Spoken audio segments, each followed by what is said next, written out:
कि जो भी हमारे एजुकेशन मिनिस्टर हैं उसके लिए बैचलर डिग्री कम से कम मैंडेटरी हो जाए। हर नेता चाहता है कि हिंदी इम्पोज की जाए आपके बच्चों के लिए, अपने बच्चों के लिए नहीं। अपने बच्चे को तो वो बाहर भेजेगा कि अगर इंग्लिश मीडियम में पढ़ाएगा, साइंस के साथ कोई कॉमर्स के भी सब्जेक्ट ले सकता है। तो स्ट्रक्चर तो चेंज हो गया, लेकिन पढ़ेगा तो वही आउटडेटेड सिलेबस। लेकिन जब तक इंफ्रास्ट्रक्चर नहीं रहेगा, क्वालिफाइड टीचर्स नहीं रहेंगे, कैसे मान लें कि वो इम्प्लीमेंट हो जाएगा। 5,000 रुपये में पैरा टीचर हायर किए जाते हैं, उनसे आप एक्सपेक्ट कर रहे हैं कि क्रिटिकल थिंकिंग वो सिखाएंगे बच्चों को। जिमी कार्टर जो यूएसए के प्रेसिडेंट रह चुके हैं, उन्होंने अपनी बेटी को गवर्नमेंट स्कूल में पढ़ाया था। अब यहाँ ऐसा पॉसिबल नहीं है। 2014 में जब बीजेपी की गवर्नमेंट बनी थी तो उन्होंने अपने मैनिफेस्टो में क्लियरली मेंशन किया था कि वो लोग न्यू एजुकेशन पॉलिसी लाएंगे। 2015 में एक कमेटी बनाई गई जिसको काम दिया गया नेशनल एजुकेशन पॉलिसी बनाने का, और जिसको लीड कर रहे थे TSR सुब्रमण्यम। स्मृति ईरानी उस समय HRD मिनिस्टर थी। तो जो भी सजेशन और जो भी पॉलिसी इस कमेटी ने बनाई, गवर्नमेंट ने उस समय पे एक्सेप्ट करी नहीं। फिर 2016 में दोबारा से एक कमेटी बनाई गई जिसको लीड कर रहे थे के कस्तूरी रंगन, जो कि फॉर्मर इसरो चीफ भी हैं। और इस कमेटी ने 31 मई 2019 को एक ड्राफ्ट प्रपोज किया, जिसको HRD मिनिस्ट्री के हिसाब से 1.5 लाख से ज़्यादा सजेशन लेने के बाद गवर्नमेंट ऑफ इंडिया ने एक्सेप्ट कर लिया। HRD मिनिस्ट्री की वेबसाइट पे आप अगर अभी जाओगे तो उस पर फुल ड्राफ्ट अपलोड ही नहीं है। उस पर एक डॉक्यूमेंट अपलोड है 66 पेजेस का, जो कि समरी बता रहा है नेशनल एजुकेशन पॉलिसी की। अभी जो हमारा एजुकेशन सिस्टम है वो 10+2 का है, मतलब क्लास 1 से क्लास 10 तक हमें कॉमन और एसेंशियल सब्जेक्ट पढ़ाए जाएंगे, और लास्ट के 2 ईयर हम स्पेसिफिक स्ट्रीम डिसाइड करेंगे। कुछ स्टेट जहाँ पे आंगनवाड़ी चलती है, अगर उनको छोड़ दिया जाए तो गवर्नमेंट स्कूलिंग क्लास 1 से स्टार्ट होती है। अगर आप कॉन्वेंट स्कूल या इंग्लिश मीडियम से पढ़े हैं तो क्लास 1 से पहले आपने नर्सरी, UKG, LKG ये भी पढ़ा होगा। अब जो हमारा नया एजुकेशन सिस्टम आया है वो 5+3+3+4 यानी टोटल 15 ईयर, और पहले जो हमारा एजुकेशन सिस्टम था वो 10+2 था, वो 12 ईयर। तो ये जो एक्स्ट्रा 3 ईयर हैं, ये जो गवर्नमेंट स्कूल में फर्स्ट क्लास से स्टार्ट होता था, अब फर्स्ट क्लास से पहले प्री स्कूलिंग और आंगनवाड़ी वो भी ऐड कर दिया उसमें, जो ऑलरेडी कुछ स्टेट्स में चल रहा था। जो हमारा फंडामेंटल राइट है, राइट टू एजुकेशन, वो कहता है कि 6 साल से 14 साल की उम्र तक हर किसी को फ्री और कंपलसरी एजुकेशन मिलनी चाहिए। ये जो नया सिस्टम है ये इसको चेंज करके 3 to 18 ईयर कर देगा। ऐसा कहीं ड्राफ्ट में मेंशन नहीं है, लेकिन जो स्ट्रक्चर इन्होंने बनाया है उस हिसाब से ऐसा लग रहा है कि 3 to 18 ईयर हो जाएगा ये। तो जो माँ बाप 6 साल की उम्र से बच्चों को स्कूल भेजते थे वो अब 3 साल की उम्र से भेजेंगे। तो पहली स्टेज होगी फाउंडेशन स्टेज, जिसमें फर्स्ट 3 ईयर आंगनवाड़ी और प्री स्कूल होगा। उसके बाद क्लास 1 और 2 होगा। ये टोटल 5 साल का होगा, और इसमें खेलकूद और डिफरेंट अप्रोच के साथ बच्चों के फंडामेंटल्स स्ट्रॉन्ग करे जाएंगे, और बच्चों को लोकल लैंग्वेज में सिखाया जाएगा, और ट्राई करा जाएगा कि 8th क्लास तक लोकल लैंग्वेज से ही सिखाया जाए बच्चों को। फिर सेकेंड स्टेज है प्रिपरेटरी स्टेज, ये 3 साल की होगी, क्लास 3 से क्लास 5 तक, जिसमें साइंस, मैथ, आर्ट, ह्यूमैनिटी जैसे सब्जेक्ट्स इंट्रोड्यूस कराए जाएंगे। फिर थर्ड स्टेज होगी मिडिल स्टेज, ये भी 3 साल की होगी, क्लास 6 से क्लास 8 तक। इसमें एक डिफाइंड सिलेबस के हिसाब से बच्चों को पढ़ाया जाएगा। फिर जो फोर्थ स्टेज होगी वो सेकेंडरी स्टेज होगी, क्लास 9 से क्लास 12 तक। इसमें मल्टी डिसिप्लिनरी अप्रोच और क्रिटिकल थिंकिंग के हिसाब से सिखाया जाएगा। इस स्टेज में कोई स्ट्रीम्स नहीं होंगी जैसे पहले होती थी आर्ट, कॉमर्स, साइंस, बल्कि पूल ऑफ सब्जेक्ट्स होंगे, उसमें से स्टूडेंट्स अपने सब्जेक्ट्स चूज करेंगे। इस स्टेज में सेमेस्टर वाइज एग्जाम होंगे, और 2 सेमेस्टर में से जिसमें अच्छे मार्क्स आएंगे वो कंसीडर होंगे। मान लो फिजिक्स में आप वीक हैं तो आप मीडियम फिजिक्स ले सकते हैं, और आपकी मार्कशीट में मीडियम फिजिक्स ही मेंशन होगा। और हायर एजुकेशन में इन्होंने मल्टीपल एंट्री और एग्जिट कर दी है। फर्स्ट ईयर में आपको सर्टिफिकेट मिलेगा, सेकंड ईयर में आपको एडवांस डिप्लोमा मिलेगा, थर्ड ईयर में आपको बैचलर्स डिग्री मिलेगी, फोर्थ ईयर में आपको बैचलर्स डिग्री विद रिसर्च मिलेगी। एकेडमिक बैंक ऑफ क्रेडिट रहेगा, जिसमें आप जैसे जैसे सब्जेक्ट पास करेंगे आपको पॉइंट्स मिलेंगे। मान लो बैचलर्स के लिए आपको 100 पॉइंट्स चाहिए, तो आप जैसे जैसे पास करेंगे वैसे वैसे पॉइंट्स ऐड होते रहेंगे। किसी रीज़न से अगर आपको छोड़ना पड़ गया तो आप बाद में आके जो पॉइंट आपने अर्न किए उसके आगे से कंटिन्यू कर सकते हैं। जितने भी प्रोफेशनल कोर्सेज हैं वो इससे अलग रहेंगे, और एमफिल को इसमें से हटा दिया गया है।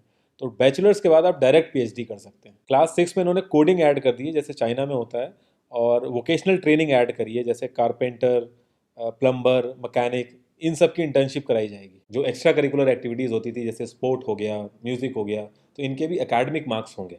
मतलब अगर आप अपना पैशन फॉलो कर रहे हैं तो आपको अपना स्कूल सेक्रीफाइस नहीं करना पड़ेगा। टॉप 100 यूनिवर्सिटीज़ अब इंडिया में भी आ सकेंगी।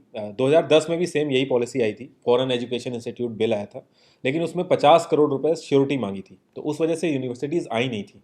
इस बार वो चीज़ हटा दी गई है। इसके इम्प्लीमेंटेशन को लेकर बहुत बात हो रही है कि ये कैसे इम्प्लीमेंट होगा।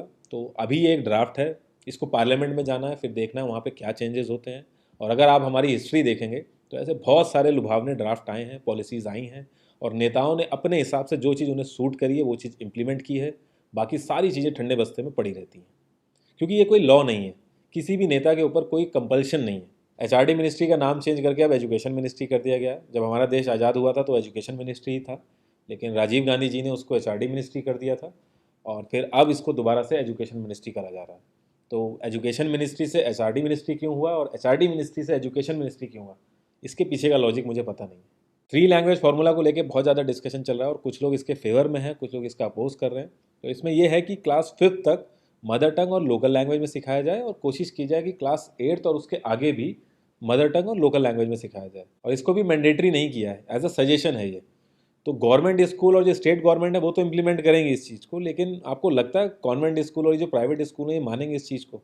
वो तो इंग्लिश में ही पढ़ाएंगे और सारी बात घूम फिर के वहीं आ जाएगी कि ये जो क्लास डिफरेंस है गवर्नमेंट स्कूल और प्राइवेट स्कूल्स में वो रहेगा। प्राइवेट स्कूल के स्टूडेंट्स को इंग्लिश लैंग्वेज में एडवांटेज रहेगा कंपैरेटिवली गवर्नमेंट स्कूल के। जॉब्स एंड ऑल में भी एक एडवांटेज रहता है। तो पेरेंट्स ट्राई करते हैं कि वो प्राइवेट स्कूल में ही डालें, गवर्नमेंट स्कूल में फिर वही डालता है जिसकी मजबूरी होती है। हर नेता चाहता है कि हिंदी इम्पोज की जाए आपके बच्चों के लिए, अपने बच्चों के लिए नहीं।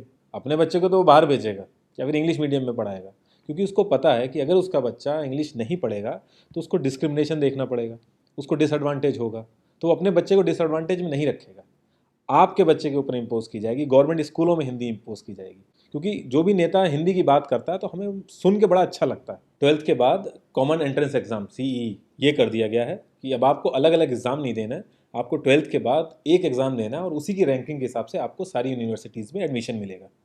अब लेकिन वो भी मैंडेटरी नहीं किया, तो आपको लगता है कि ये जो प्राइवेट यूनिवर्सिटीज़ हैं जो डोनेशन लेकर एडमिशन लेती हैं, अपने अलग से जो एग्ज़ाम कराती हैं, वो मानेंगी इस चीज़ को?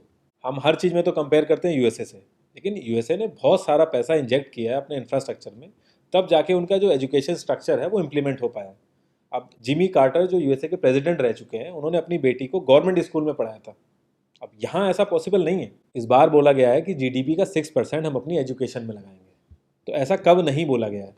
1968 में भी यही बोला गया था, 1986 में भी यही बोला गया था।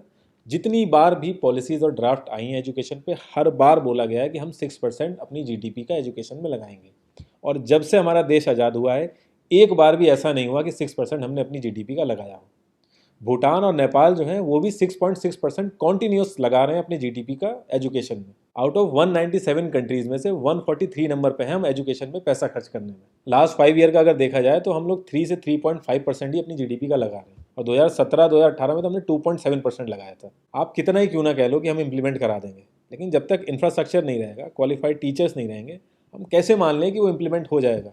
5,000 रुपये में पैरा टीचर हायर किए जाते हैं, उनको ये नहीं पता होता है कि नेक्स्ट मंथ उनकी जॉब रहेगी कि नहीं रहेगी।